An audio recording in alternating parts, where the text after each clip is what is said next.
Okay, we'll start with this. I'm sure most of you have heard by now about Matchroom's big move over to DAZN, over there in the United Kingdom and abroad. They're going all in. Eddie Hearn on Matchroom's new DAZN UK deal. We needed a partner that shared our vision for boxing and who was also willing to make the investment to make those dreams a reality. This new deal will enable us to cement DAZN as the unrivaled global home of boxing. I'm always telling you guys, boxing is a more global sport now than it was before. Eddie Hearn has said his huge budget in the new DAZN UK deal will allow him to make pay-per-view level shows at no extra cost within the regular subscription.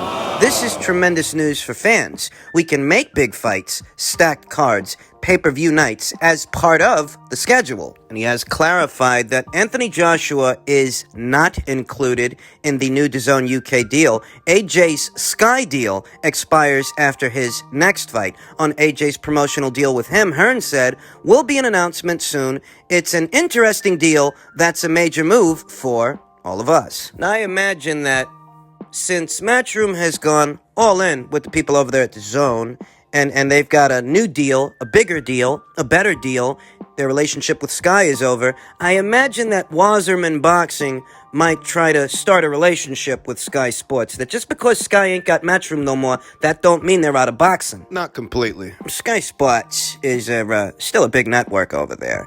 And you never know, you might see Wasserman Boxing by way of Sky Sports. You might see some Mick Hennessy cards, maybe some MTK Global cards too. I don't imagine they're trying to keep up with DAZN. Match their efforts and rival them as the home of boxing over there in the United Kingdom. I don't imagine it's that kind of a situation so much as they do want to still be able to provide boxing content for their subscribers. Some content. So they do have to substitute Matchroom with something. There is a void to fill. Sky Sports shows more than just boxing, granted, but they still do have a subscriber base that is accustomed to watching boxing cards by way of that broadcaster. Thus, they have to substitute what's missing with something. Maybe they substitute it with Wasserman. Maybe they offer Mick Hennessy some kind of a deal or a fight-by-fight deal or something along those lines. Maybe they decide to buy cards in and of themselves on a fight-by-fight basis without entering into a big deal, a big arrangement with some promoter, as Matchroom's got the best fighters in the United Kingdom. The best So cards. you don't have much chance of beating that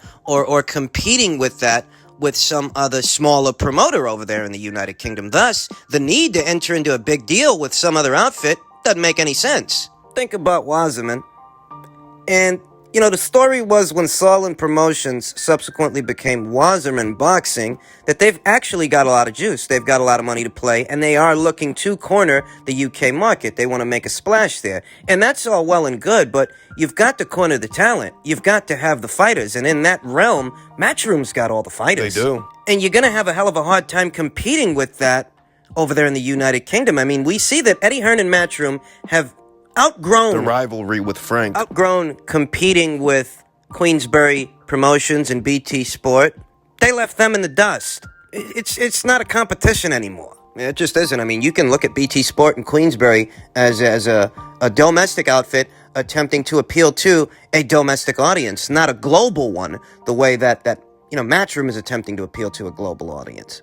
Matchroom has essentially outgrown the rivalry with Frank Warren, BT Sport, and in some ways outgrown Sky Sports in and of themselves. They're a longtime partner. They've had a lot of success with Sky, but they wanted a stronger commitment than Sky was willing to provide, and they got one over there at DAZN.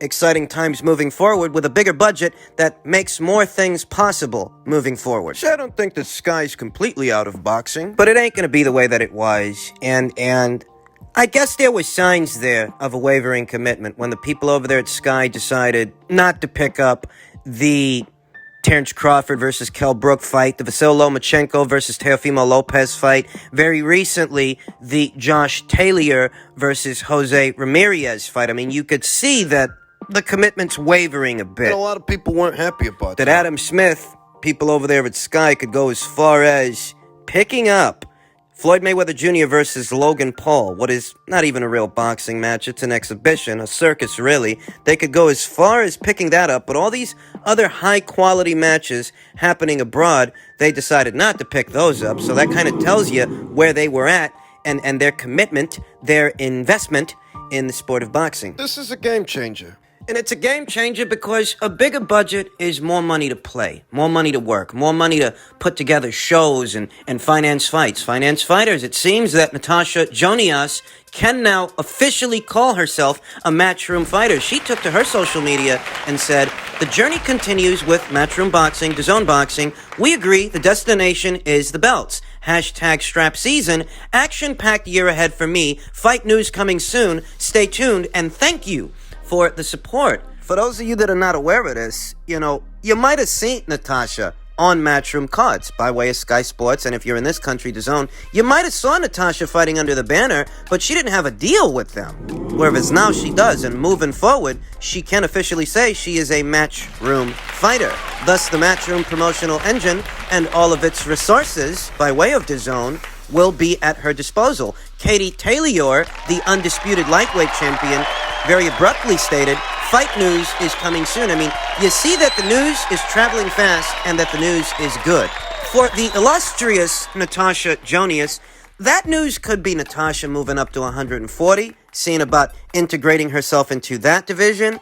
The news could be a continued campaign in the super featherweight division. Maybe they get a Ramaiva Hamadouche fight. Who knows? Maybe she moves up. I don't know. Maybe they make Jonas versus McCaskill. The door is open for most anything and everything at this point because they got money. Matchroom's got a bigger budget. They can sign that many more fighters. Stage that many more shows without having to compete for slots on a conventional broadcast network. And that's really what the difference is here. The way people view boxing, hell, the way people view programs, it is changing. The world is. People aren't sat down, plopped in front of the TV the way they used to be anymore. You gotta understand that. Right. And this change is not exclusive to how people watch sports. It's also affecting how people watch their favorite shows, how they watch movies, etc., etc. You hear a lot of people, a lot of ignorant fucking people, make quips about how, DAZN is an app. It's just an app. When most people, more often than not, are on apps as opposed to being in front of their television screen. So I don't know what fucking planet these people are living on. Floyd Mayweather Jr., he was asked about Canelo Alvarez's last fight. And, Floyd tried to brush it off, saying, well, he didn't see it. He didn't even see it. Isn't he fighting on an app now? Real fighters fight on Showtime. And That's fucking comedy. I'd wager that more people tuned into Canelo's fight on an app than any of the fights that Showtime has put on so far in recent memory. I mean, have you been seeing these viewing figures for Neri versus Figueroa, for Donaire versus Ubali? These were great fights, don't get me wrong. But look at the viewing figures for those fights. Abysmal. The only way these are respectable viewing figures, if these are viewing figures that are being divided between the conventional broadcast and an app. Because if this is it, if these numbers, if this is the most attention you could garner for these fucking fights, well, guess what? You and your real fighters that fight on Showtime, you're just not reaching enough people. You're in no fucking position to talk. I'm just giving it to you straight. It's the only way I know how to give it to you. Anybody turning their nose up at the idea that fighters are now fighting on an app as opposed to a conventional broadcast network must not be keeping up with the viewing figures for conventional broadcast networks. They're lower than they've ever been. I mean, when's the last time that Showtime got 1 million viewers for a boxing match? When's the last time that happened? I mean, you could probably get 1 million views on Fox. So almost anybody can get 1 million views on Fox. It's a free-to-air network. It's not a premium cable network like Showtime. Showtime, which Floyd Mayweather Jr. mentioned as the location for all the real fighters where the real fighters fight. Well, I'll tell you what, whoever fucking's fighting there, nobody's watching. No likelihood. Showtime is now dividing their viewership between the conventional broadcast network and the app. And I'd wager that some of that viewership is leaning more towards the Showtime app as opposed to the Showtime network. Though in truth, I can't imagine it's all that many people, because if Showtime had something to brag about in those viewing figures, well, they'd be bragging about it. And guess what? They're not bragging about it. The guy fighting a YouTuber this weekend is turning his nose up at fighting on an app. Things are, in fact, going in the direction of apps that are more accessible than conventional media. With an app, you can carry it with you on your tablet, your smartphone, your laptop, and use it wherever you want to use it. Whereas, people just ain't plopped in front of the TV nowhere near as much as they used to be in the 90s and the 80s. It's a changing world. It's different. Things are different. And you gotta roll with those punches in order to survive. Adapt or die. That's what Matchroom is doing. They have outgrown their competitors in the UK domestic market. They have outgrown even Sky Sports. And the guy fighting a YouTuber this weekend wants to turn his nose up at them. I mean, ain't that about a bitch? I very much am looking forward to seeing what Matchroom will provide the boxing fans moving forward with this new budget and this even bigger commitment from DAZN. Exciting times. Other news.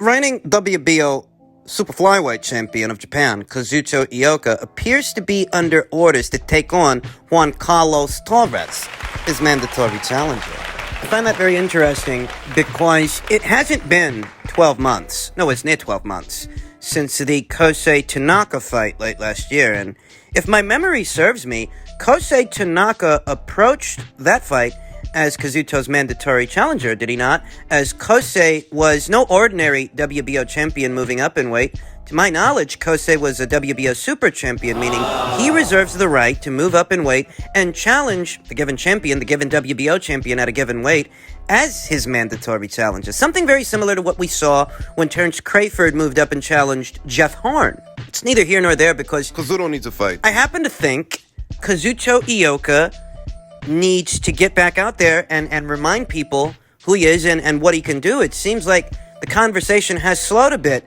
since Kazuto's last outing.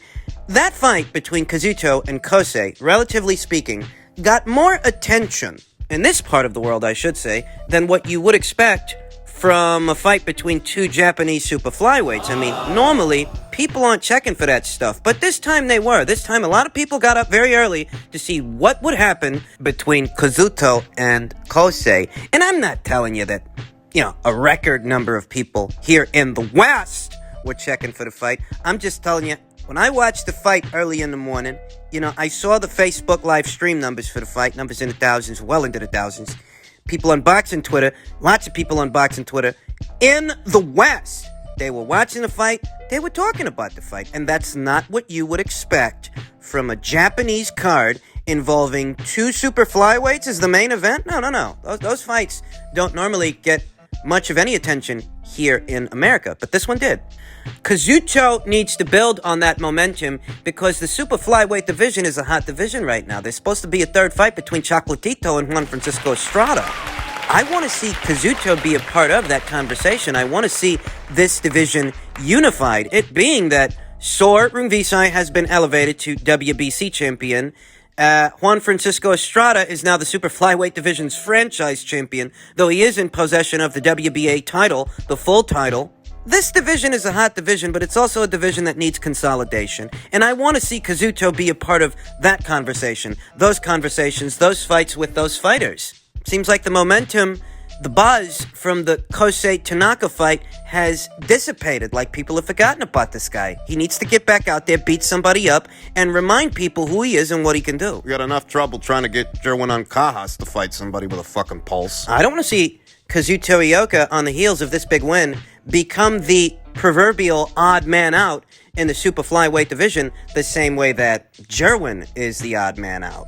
The forgotten champion, as it were. I want to see Kazuto Ioka versus the winner of Chocolatito versus Estrada 3. What's Sor Rungvisai? In middleweight news, I'm sure most of you have heard by now that there appears to be trouble in paradise yet again for the upcoming Munguia versus Sulecki fight. This would have been the second time that the card came under threat of being canceled.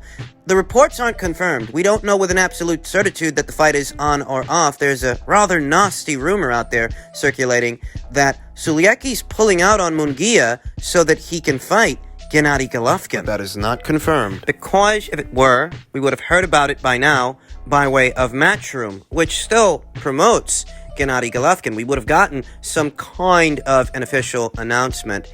And I think a good substitute for Sulecki, for Maciej Sulecki, I think a good substitute, a good stand-in in this situation really would be Gabriel Rosario for Jaime Munguia, the very experienced Gabriel Rosario, who's been in there with most anyone and everyone at or around 160 pounds. I will admit that a fight with Gabe could be a potential banana peel for Jaime Munguia because Gabe, he's got nothing to lose, and he just made Danny Jacobs look like shit in their last outing, in their last fight. He's a very experienced guy who would approach the fight with this wealth of experience and most nothing to lose. It's Jaime Munguia that has an O to protect. And rest assured, they are protecting it. Because instead of challenging a Demetrius Andrade or a Rob Brandt, somebody like that, the plan was to have him fight Maciej Sulecki. And we don't know here now that that plan has actually been scrapped altogether, though it is looking like it is. And if I'm being honest,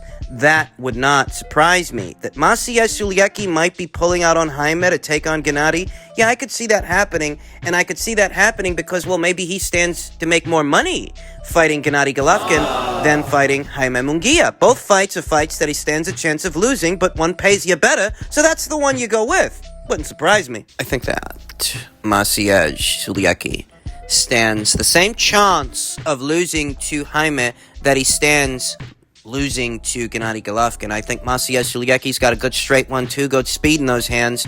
Good dimensions as far as middleweights go. He's not a little guy. he's not stumpy. But he's chinny. He's chinny.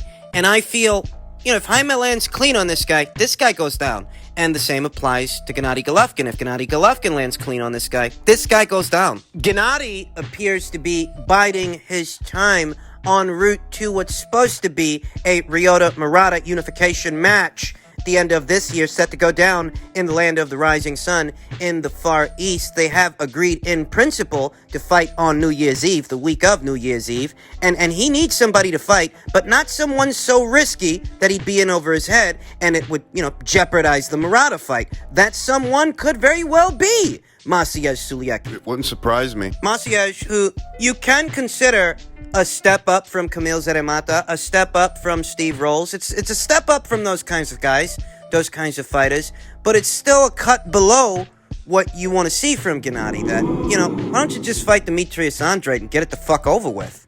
You're always hearing about how much that guy sucks, so if he sucks so much, Fight him. have Gennady go in there and fight the fucker. Should be easy, right? Instead, he might end up fighting Maciej Sulecki. It is what it is.